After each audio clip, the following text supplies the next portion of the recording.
Hey guys, so this is lesson 7-9, population density. So population density, this is the last lesson of the unit. So after this one, then you guys can obviously try the homework solutions, check those over, and then you can try the assessment for the end of the week. So what population density is it's equal to how much population fit into a given area. So area being 2 dimensions. So you can watch this video on your own time. It's kind of like just a video demonstrating it through Minecraft. It's kind of cool. It's only like 10 minutes long, but if you want, you can watch it. But to sum it up, what it is if you guys picture my classroom, my one class, I only have 11 students in, right? So then the other one has 26. So when I ask you guys which one's more densely populated, you're going to tell me that 26 kids in my room is a lot more densely populated than having 11, right? So that's all population density. It's like how much people fit into an area. So if you kind of go down here, it says using 2015 data, which of the following states is more densely populated? Justify your answer. So they're giving us population and area. All they're asking of us for this question is to pretty much divide the two numbers together, and then it'll tell you approximately how many people per square mile. Okay, so if we kind of go down here to the bottom, I usually just abbreviate it PD. So population density is equal to, so we're going to take that 19,795,791, okay? Divide that by the 47,126. Now this is technically people. This is technically miles squared. So think of a mile by a mile square. Like they're saying, that's what we're trying to compute as the unit rate. So when you guys divide these two, you get 420 people per square mile. Okay, pretty simple. So then if you look at this one for population density, you're going to have this number, 20,271,272 people, all over 53,625 square miles.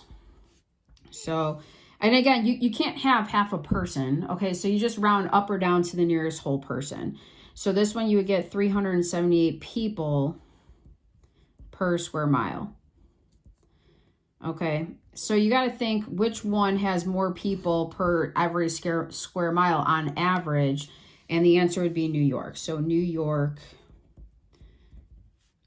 is more densely populated. All right, and that would be your final answer. Okay, so then turn the page. So then the next one just says, for example, 2, what is the population density of Wyoming? Okay, so they're giving you population, they're giving you area. I'm not going to write this out. You just divide these two numbers. So divide this number, so that 493,000 number by the 97,000 number. You end up getting roughly 5 people. So if you do the same thing down here, population divided by area, you get 267 roughly people per square mile. So it says which one has a higher population density? Obviously, Pennsylvania is a lot higher than Wyoming. Okay, so that would be your answer. Okay, so then we have example 3. Now, this was a Regents question that came out, and it's a little weird. It says, during an experiment, the same type of bacteria is grown in 2 different Petri dishes. If you don't know what a Petri dish is, it's that clear little cylinder thing that you put stuff in and then you slide it under the telescope. So they're saying in this Petri dish A, you end up having 40,000 bacteria in there.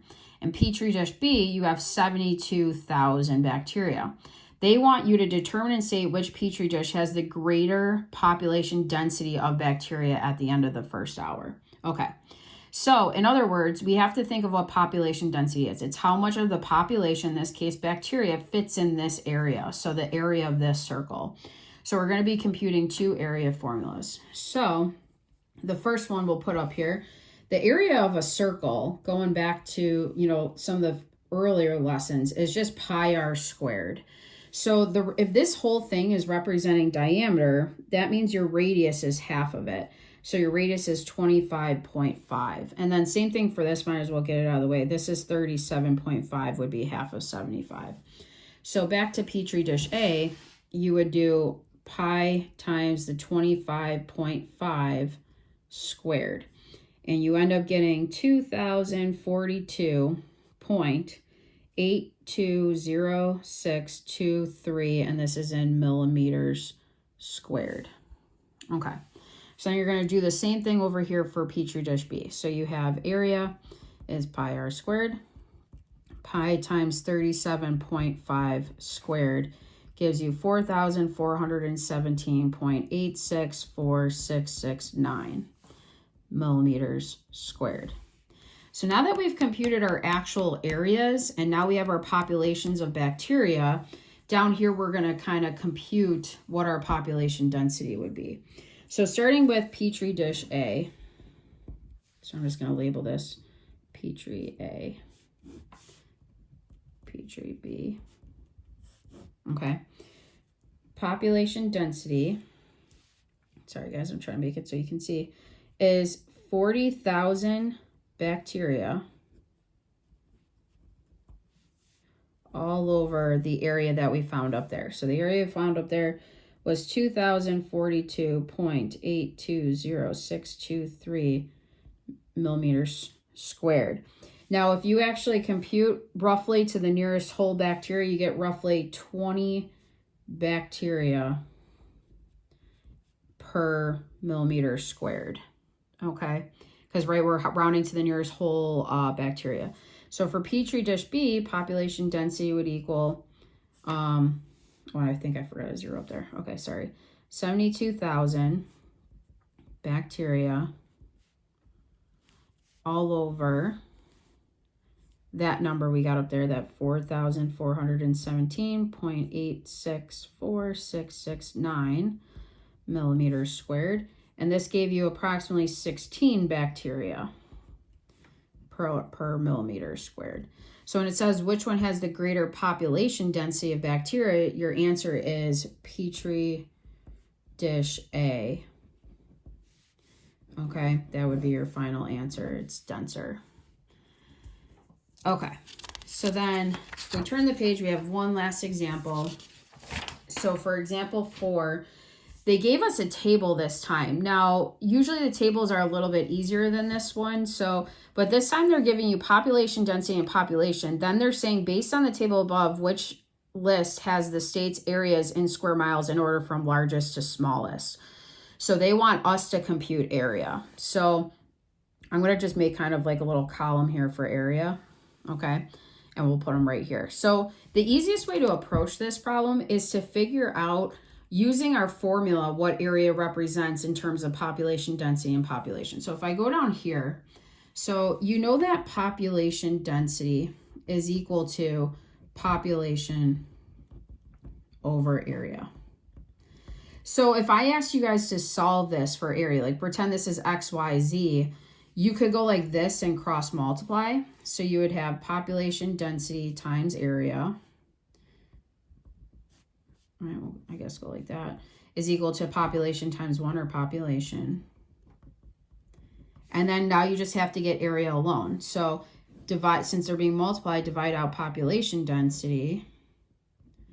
And you will get that area is just whatever the population is divided by the population density. Okay, now knowing that, all you guys have to do is go up here in the table.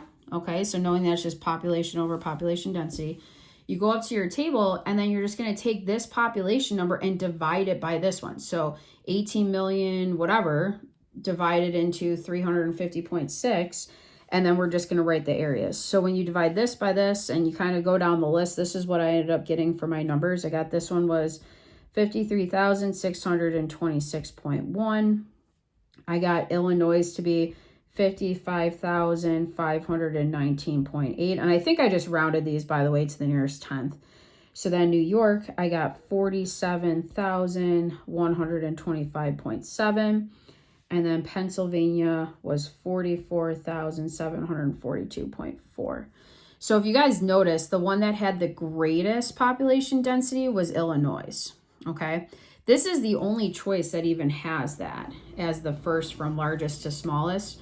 So Illinois has to come first, so it's choice 1. But then you can see it goes in order, like Illinois, then Florida, then New York, then Pennsylvania, okay? So that's it for population density.